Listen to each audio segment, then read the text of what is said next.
السلام عليكم ورحمة الله وبركاته داودي halkan waa goob joog istuudiga magaalada tan Muqdisho ku soo dhawaada waraysi gaar ah oo la yeelanayno Danjire Maxamed Caalim waxaana si guud u falanqeyn doonaa xaaladda guud ee dalka iyo waliba ra'iisul wasaaraha shalay kalsooni ee ka helay baarlamaanka Soomaaliya waxyaabaha caqabadaha ay ku gudban iyo waliba arrimaha laga filan karo marka hore waan soo dhaweynayaa Danjire Caalim ku soo dhawow goob joog waa ku dhawahay daawadayaasha dhageystayaasha idaacadda Goobjoog waxaan leeyahay assalaamu calaykum waraxmatullaahi wabarakaatuh ugu horeysaan ku weydiinay waxay noqonaysaa sidee madaxweyne Farmaajo uu ku soo xushay ra'iisul wasaare Roble anagoo og in siyaasadda uusan si hore uga jirin ama saameyn muuqato uusan ku lahayn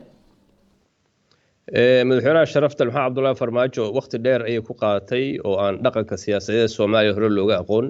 inay konton cisho la dhaafto wuxuu ku soo xushaynaa isaga iyo tiimkiisa uu hogaaminayo Fahad Yaasiin iyo asxaabtiisu waxay u arkeen in booska bannaan la buuxiyo marka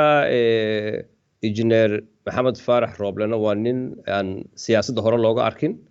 dhaqankaasna siyaasiyiinta Soomaaliyeed ama prime minister wadanka soo maro dhan way lahaayeen ilaa Cali Geedi baa lahaa ilaa Saacid baa lahaa Cabdiwali baa lahaa labada Cabdiwali farmaajahan baa lahaa dhammaantood shakhsi caadi ah oo xirfadla ah unbaa laga soo qabtaa siyaasadda Soomaaliya waxaan aaminsanahay inay mataqaana iyagu hadda ku qanacsan yihiin madaxweyne Farmaajo iyo saaxiibadii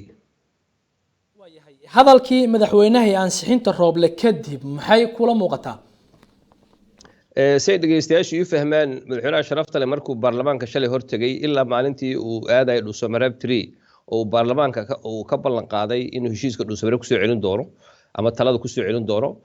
waa tii Dhuusamareeb 3 lagu galay 3 heshiis marka shalay madaxweynuhu si qabow u hadlay intii uu baarlamaan ka maqnaana heshiisyo badan buu soo sameeyay kii Dhuusamareeb kii Xamar ee lagu dhameystirayay heshiiskii Dhuusamareeb marka madaxweynuhu shalay wuxuu ka codsaday in ra'iisul wasaaraha la ansixiyo madaxweynuhu ma sii gudaha uma sii gelin inuu tanaasulay in wadankan u baahan yahay dib u heshiisiin siyaasadeed inuu heshiis siyaasadeed saxiixay inuu baarlamaanka ku wacyigeliyo war heshiiskaas ay soo socda ah anaana mataqaana maanta aan iga codsanaya saan ra'iisul wasaaraha iga codsaday in heshiiska ansixisiin marka halkaasi ka aniga ahaan shaki ba iga muuqda ah madaxweyne Farmaajo hore u naqaanayba mise waa madaxweyne Farmaajo cusub oo wax hore uga naqaanay inuu ballamo badan hore uga baxay marka kan calaamad su'aal ba ii saaran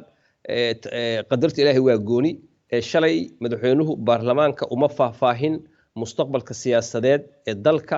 iyo wixii uu muddada bisha iyo ka badan uu mataqaana ku maqnaa wixii dhacay oo aad u badan oo ahayd in ra'iisul wasaare la magacaabay heshiisna la saxiixay marka arrintaas shaki badan bay iga muujisay waayahay ra'iisul wasaaraha cusub shalay waxa uu ballan qaaday ilaa 8 qodob oo amniga iyo doorashooyinka ku jira in wax ka qaban doono bal suurtagal ma tahay waqtigu aad u kooban awgiis in ballamahaas uu ka soo bixi karo ra'iisul wasaare Maxamed Xuseen Roble isagu shakhsi ahaan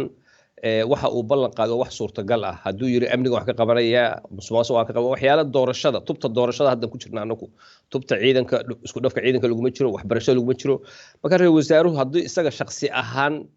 ilaah baa u qoray oo maanta CV-giisa ra'iisul wasaare Soomaaliyeed buu noqday sidoo ku koreeyay isaga marka waxa laga rabaa in uu tubta doorashada aanu ka leexan tubta doorashadu maxay tahay xildhibaanada hadda jooga oo u ah wakiiladii bulshada inay 5 sano meesha fadhiyaan iyo 6 sano fadhiyaan oo ay ku darsadaan oo ay sabtida heshiiska diidaan oo ay mataqaana uu wasiiro cusub keeno oo arinta ay buuq noqoto waxa weeye ra'iisul wasaaraha qodobadu soo saaray waxa uu wanaagsan in uu mataqaana keeno siyaasad tubta doorashada kaliya ku ah marka haduu ka sii weynaysiyo oo ay mataqaana mandate-ka golaha sharci dejinta iyo xukuumadda iyo madaxtooyadu ay mandate-koodu uu fito ama uu weynaado wadanka qalqal siyaasadeed buu gali karaa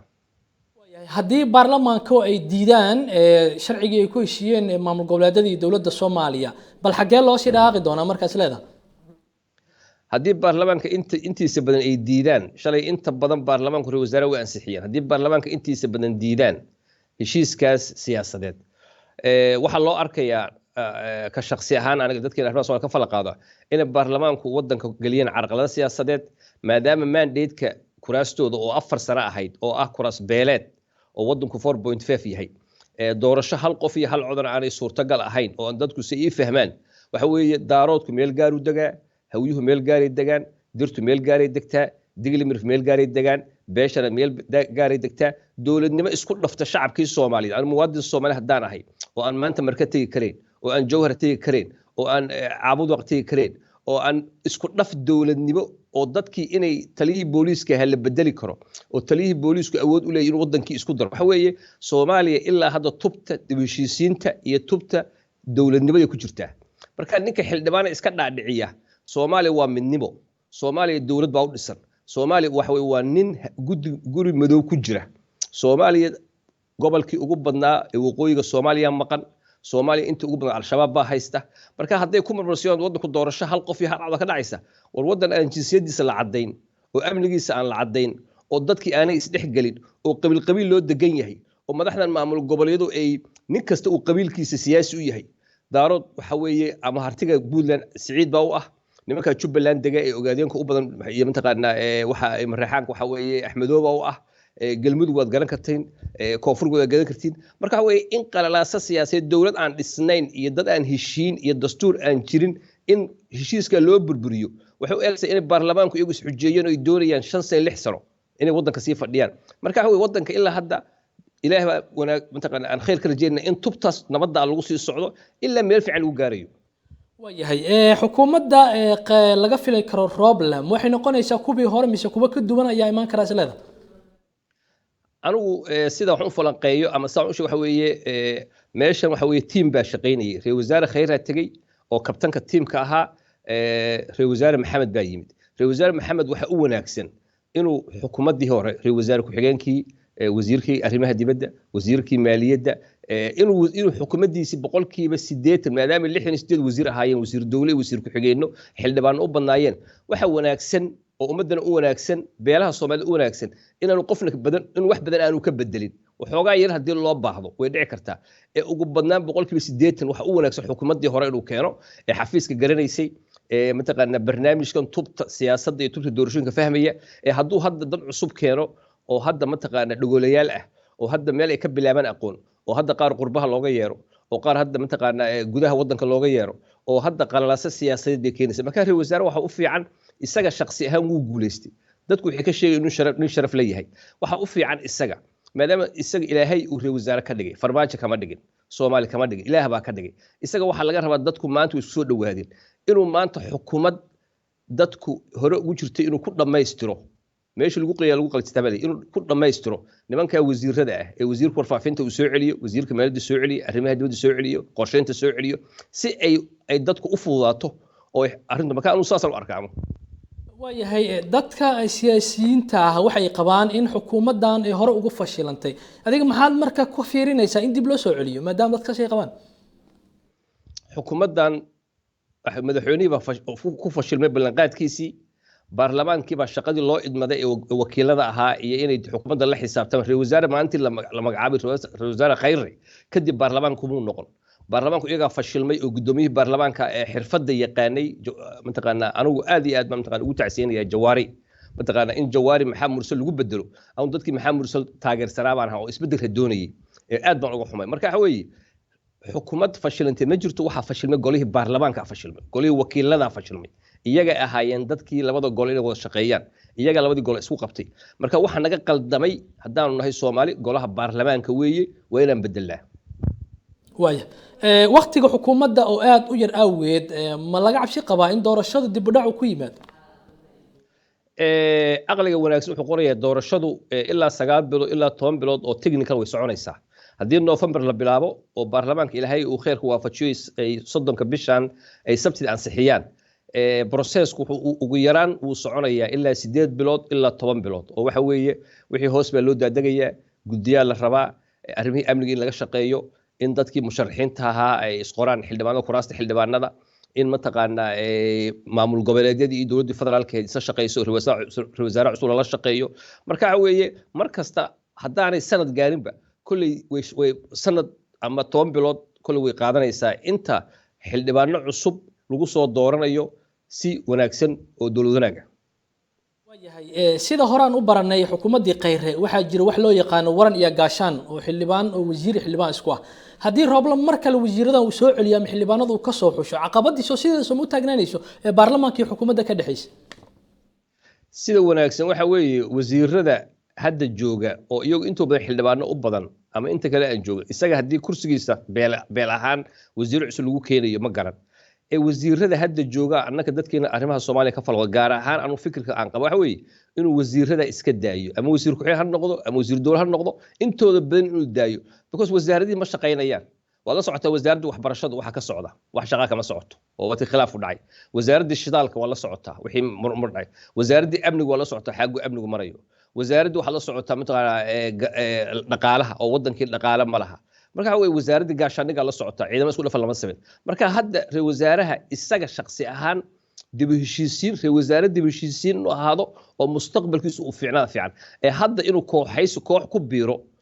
oo uu mataqaana siiba dalalka shisheeye aad haysaga ilaaliyo waa inuu siyaasadda Turkiga iska ilaaliya waa inuu siyaasadda Imaaraadka iska ilaaliya waa inuu siyaasadda mataqaana Ethiopia iska ilaaliya waa inuu Kenya iska ilaaliya waa inuu Qatar iska ilaaliya waa inuu wasaare indhow garada noqdo oo dadkiisu dhibaataysan waxa danta ugu jirto waxa weeye siyaasad arrimadood dibad oo degan iyo mid daloo degan marka waa inuu dadka hadda jooga wasiiradii hadda jooga ee shaqada yaqaanay waa inuu weydiistaa inay la dhameystiraan marxaladan adag ee lagu jiro maanta kulanka ay yeesheen gudoomiyaha xisbiga wada jiray ra'iisul wasaaraha cusub bal muxuu ka dhigan yahay isleeda waxa weeye waa guul siyaasadeed waa wanaag siyaasadeed Cabdiraxmaan Cabdishakuur waa nin codkar ah waa nin mataqaana dadka Soomaaliyeed si yar oo fudud waxa aan jirin ugu eedeeyaan iyo bad baa la gatay bad laba gato adduunka wax dhul iyo bad gatan laba arag haday mataqaana ninkaas oo markii bilowgii xukuumaddan nabad iyo nolodna lagu xadgudbay oo gurigiisa la weeraray oo dad innocent oo masaakiin oo Soomaaliyeed inta la dilay hadana meydkoodii la qariyay oo meel lagu aasay jirin marka reer wasaaruhu wuxuu fariin u dirayaa dadka Soomaaliyeed inuu iridiisu furan yihiin mucaarad iyo muxaafad marka waa wax laga filanayay anuu shakhsi ahaan Maxamed Xuseen Roble ma aqaano dadku waxay ka filanayeen nin diinta ku wanaagsan dhaqan ku wanaagsan adduunyadu way ku fidnayn kartaa waa laga yaabaa ninka saa u wanaagsan in la fidneeyo kulli waa example fiican inuu dadka isku soo dhaweeyo oo halka ka sii wado la iscafiyo Cabdiraxmaan Cabdishakuur iyo farmaajo la isku geeyo oo la is wada cafiyo guul fiican oo dadku ay signal ay u tahay waa la isqaban karaa waa in la wada noolaan karaa waa in la wada heshiin karaa ugu dambeyn sidee aad isleedahay waa loo gudbi karaa caqabadahan ka jira dalka xilli doorashada loo sii socdo caqabada waxa loo inaad fahanto waxa weeye qofku hadduu xanuuso inaad fahanto war annaku qabaa'il aan u kala fadhina magaaladan Muqdisho dagaal sokeeya ka dhacay waa 90 ku ka dhacay dagaalkaas sokeeya wuxuu saameyn ku yeeshay ilaa waqooyiga Soomaaliya meesha la Saylac ilaa iyo Afmadow ilaa dhinac kasto ku yeeshay ilaa xuduud aan la gaarin ma jirin oo Soomaali qabaa'ilada Soomaali ku dagaalamay oo jabhado ku dagaalamay waa in la fahmaa magaalada Muqdisho maanta qabiil baa u badan qabiil baana jooga waa in qabiilka xuquuqdiisa dawladnimo ama maqaamkiisa Muqdisho la siiya ma aha anu maqaamkayga waxaan ku haysanayaa Puntland anu maqaamkayga waxaan ku haysanayaa Somaliland anu maqaamkayga waxaan ku haysanayaa Jubbaland anu maqaamkayga waxaan ku soo Koonfur Galbeed halkana waa Soomaaliya midnimo arintaas waa xaaraan waa in dadkan deegaanka degan oo badan waa in maamul dowlad goboleedkooda loo ogolaadaa waa in deganashada loo ogolaadaa waa in ciidankooda loo ogolaadaa waa in dhaqaalada loo ogolaadaa marka anu waxaan u arkaa dadka Soomaaliyeed systemka ay ku kala badbaadeen waa heshiis bulsho gaar ahaanna afar qodob ayaa Soomaali dhibaato ku ah waxa qodob ku ah waa in waqooyi iyo koonfur Soomaali Republic waa in marka hore loo heshiiyaa waa in dastuur la helaa waa in jinsiyadda Soomaali la cadeyn kara waa in ciidan la cadeyn kara waxaas oo dhan maxay lagu markaa dib u heshiisiin marka anu waxaan u rajeynayaa marxaladda waa inuu siyaasiga Soomaali fahamsan yahay inay Soomaali qabaa'il u kala fadhido haddaan qofka Soomaaliga aanu taa fahamsanayn oo uu la soo boodo midnimo iyo islaamnimo islaamiyan midnimo waxa ka horeeya in Soomaali heshiiso ay ku heshiiso dalkeeda iyo dadkeeda iyadoo shisheeye iska ilaalinaysa way aad baad u mahadsan tahay kaasi wuxuu ahaa Danjire Maxamed Caalim oo xaaladda guud siyaasadda noo falanqeynay aad baad u mahadsan tahay Danjire mahadsan